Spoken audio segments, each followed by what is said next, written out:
Wow, Sonny is a clever person than I am. So anyway, Herzl, as I told you, was covering the case, and he was so upset by what he saw and the behavior of the crowds and so on that he created this Zionist movement in about 5 years' time and proceeded to die himself in approximately 7. So he was so obsessed and worked himself to such a degree as a result of that. So these are things that you really want to be able to read, and that's what that source is. So I do recommend that. Okay, so we were talking about Jewish history. We will get to, now that we have some books, we will get to Mendelssohn when we get to it. Okay? No. Huh? Okay, now, what's your question? Oh, okay. So we answered that. All right, any questions? Where are we standing? Oh, that's a bit how to discover the problem, only because of the books. But I will have some more books next time. Probably 2 or 3 of the Rudovsky book, and probably 2 of the history. So those people who feel that they still want a book, I will have them. I apologize, but the mails are a little bit slow. So we were talking about Jewish history and how we got to the situation that we're going to study in this class.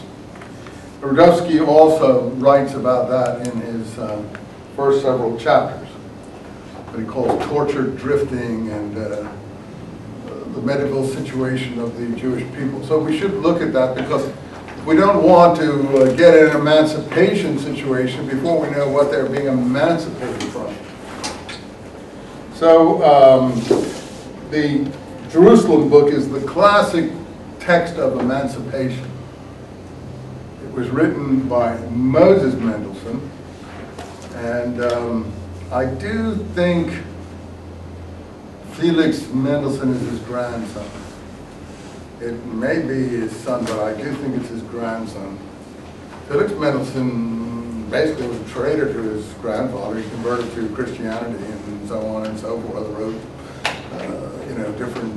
different things about, Christian inspirational music and so on.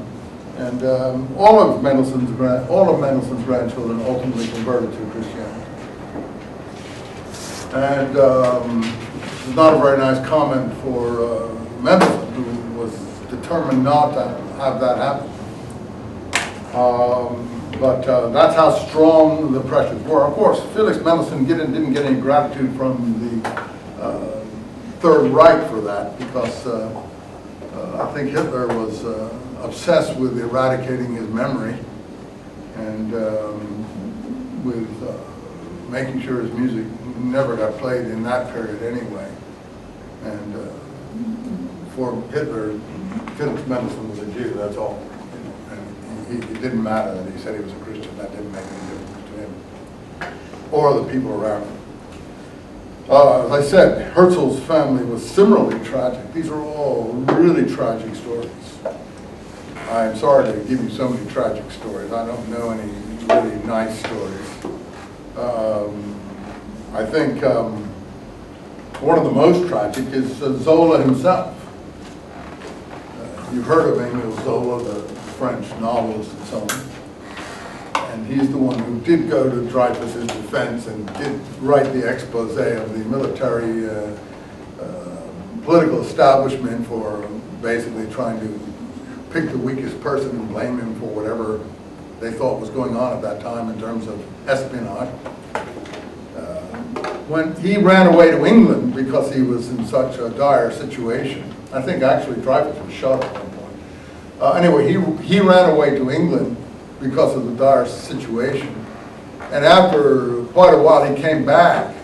I don't know, somewhere in the early 1900s, maybe 1907 or thereabouts. I'm not sure exactly what date he came back. But someone climbed up on the roof of his apartment building and put a block on his chimney one night and asphyxiated both his wife and himself. That was Zola's fate for having come to the defense of what he thought was honor.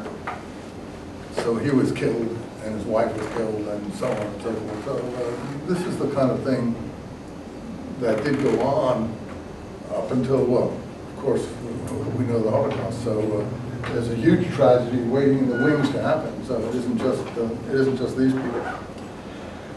So let's go back then and see how we got into the situation. I don't want to be, say, oh, it's Christianity's fault, it's Christianity's fault, it's a Christianity's fault. That is